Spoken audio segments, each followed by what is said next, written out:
নমস্কার বন্ধুরা, এই যে দেখছেন আমি নিয়ে এসেছি প্রবর্তক আশ্রমে। প্রবর্তক আশ্রম এক সময় ছিল বিপ্লবীদের আঁতুল ঘর। এখানে হেন কোনো বিপ্লবী নেই যে এখানে আত্মগোপন করে থাকেনি, যেহেতু এটা ফ্রেঞ্চ রুল ছিল, এখানে ফ্রেঞ্চের শাসন ছিল, এখানে ব্রিটিশ পুলিশ চন্দননগরে ঢুকতে পারত না। সেই জন্যে পশ্চিমবঙ্গের বিভিন্ন জায়গাকার বিপ্লবীরা এই চন্দননগরে এসে আত্মগোপন করে থাকতেন এবং বিপ্লবের কাজ চালাতেন।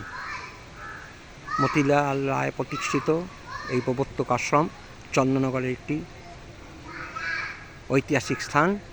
বহু মানুষ এখানে আসেন আশ্রম দর্শন করতে। আমি আশ্রমটা একটু ঘুরিয়ে দেখাচ্ছি আপনাদেরকে। এই হচ্ছে আশ্রমের চৌহদ্দি।